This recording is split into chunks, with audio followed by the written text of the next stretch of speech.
আসসালামু আলাইকুম প্রিয় শিক্ষার্থীরা, আশা করি ভালো আছো। আজকের ভিডিওতে আমরা আলোচনা করব নবম শ্রেণীর ইতিহাস ও সামাজিক বিজ্ঞান 2024 সালের নতুন বইয়ের 50 পৃষ্ঠা নিয়ে। এটি হচ্ছে তোমাদের চতুর্থ শিক্ষণ অভিজ্ঞতা থেকে। তো চলো শুরু করি। প্রথমে আমরা দেখছি যে চতুর্থ শিক্ষণ অভিজ্ঞতার যে নাম রাজনৈতিক কাঠামো ও নাগরিক দায়িত্ব। মানুষ সামাজিক জীব, আমরা সবাই কোনো না কোনো সমাজে বাস করি। সমাজের একটি গুরুত্বপূর্ণ প্রাথমিক কাঠামো হলো পরিবার। মূলত আমাদের এই সামাজিক জীবনকে সুন্দর ও সুষ্ঠুভাবে পরিচালনার জন্যই গড়ে উঠেছে পরিবার। তাহলে দেখো, সমাজ কিংবা রাষ্ট্র সকল কাঠামো সুষ্ঠুভাবে পরিচালনার জন্য আছে আলাদা আলাদা ব্যক্তি এবং তাদের আলাদা আলাদা ভূমিকা। এই শিক্ষণ অভিজ্ঞতায় আমরা স্থানীয় বৈশ্বিকভাবে বিদ্যমান সামাজিক ও রাজনৈতিক কাঠামোগুলো বিশ্লেষণ করে এসব ক্ষেত্রে আমাদের অবস্থান ও ভূমিকা নির্ধারণ করব।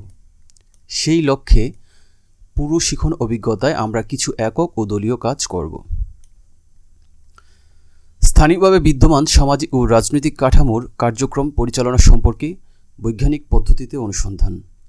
আমরা তো জানি বিদ্যালয় স্থানীয়ভাবে গুরুত্বপূর্ণ একটি সামাজিক কাঠামো এবং ইউনিয়ন পরিষদ বা সিটি কর্পোরেশন একটি রাজনৈতিক কাঠামো।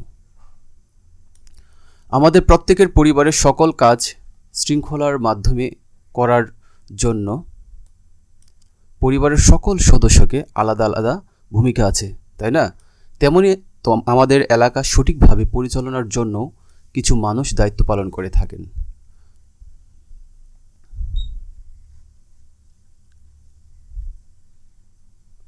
আমরা এখন বৈজ্ঞানিক অনুসন্ধান পদ্ধতি অনুসরণ করে বিদ্যালয়ের প্রধান শিক্ষকের কাছ থেকে ও ইউনিয়ন পরিষদ বা সিটি কর্পোরেশনের যে কোনো একজন নির্বাচিত জনপ্রতিনিধির থেকে বিদ্যালয়ের এবং স্থানীয় সরকার পরিচালনা ও কার্যক্রম সম্পর্কে বৈজ্ঞানিক অনুসন্ধান পদ্ধতিতে অনুসন্ধান করব। বৈজ্ঞানিক অনুসন্ধান পদ্ধতি সম্পর্কে তো আমরা ইতিমধ্যে জেনেছি। যদি আবারও জেনে নেওয়ার প্রয়োজন হয় তবে প্রথম শিক্ষণ অভিজ্ঞতাটি আরেকবার ভালোভাবে দেখে নেব।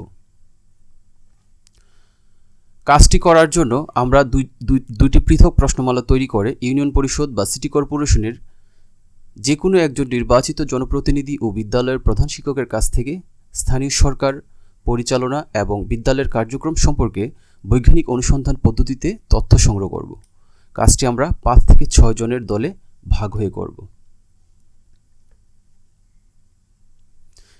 নিচে দেওয়া নমুনা প্রশ্নমালা ব্যবহার করে আমরা আমাদের অনুসন্ধানের জন্য দুটি প্রশ্নমালা তৈরি করে নেব।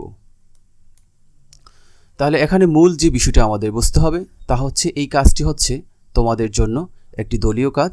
এখানে বলা হচ্ছে যে স্থানীয়ভাবে বিদ্যমান সামাজিক ও রাজনৈতিক কাঠামোর কার্যক্রম পরিচালনা সম্পর্কে বৈজ্ঞানিক পদ্ধতিতে অনুসন্ধান তোমাদের করতে হবে।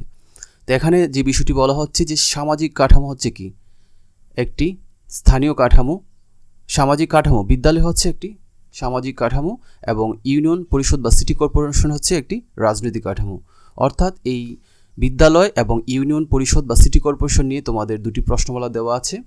সেই প্রশ্নমালা আলোকেই তোমাদের সাক্ষাৎকার পদ্ধতির মাধ্যমে তোমাদের অনুসন্ধান পরিচালনা করতে হবে। আমরা যদি একটু দেখি যে কি কি প্রশ্নমালা রয়েছে, আমরা যদি একটু দেখি যে এখানে দেখো নমুনা প্রশ্নমালা দেওয়া আছে তোমাদের বইয়ের 50 পৃষ্ঠায়। যে বিদ্যালয়ের কাঠামো ও কার্যক্রম সম্পর্কিত অনুসন্ধান প্রশ্নমালা। 1 নম্বর, বিদ্যালয়ের পাঠদান কার্যক্রম কিভাবে পরিচালনা হয়। 2 নম্বর, বিদ্যালয়ের প্রশাসনিক কাজের সঙ্গে কারা কারা যুক্ত আছেন। 3 নম্বর, কিভাবে এসব দায়িত্ব বন্টন করা হয়। 4 নম্বর প্রশ্ন, একাডেমিক ও প্রশাসনিক ক্ষেত্রে কি কি যুক্ত হলে আরও ভালো হতো বলে আপনি মনে করেন। এখানে 5, 6, 7 আরও 3টি প্রশ্ন দেওয়া আছে যেগুলো আমরা নিজেদের থেকে তৈরি করব এই প্রশ্নগুলো। তো চলো আমরা পরবর্তী ভিডিওতে চলে যাই। আমরা প্রশ্নমালাগুলো তৈরি করব এবং সাক্ষাৎকার কিভাবে নিতে হয় সেটা আমরা দেখব পরবর্তী ভিডিওতে।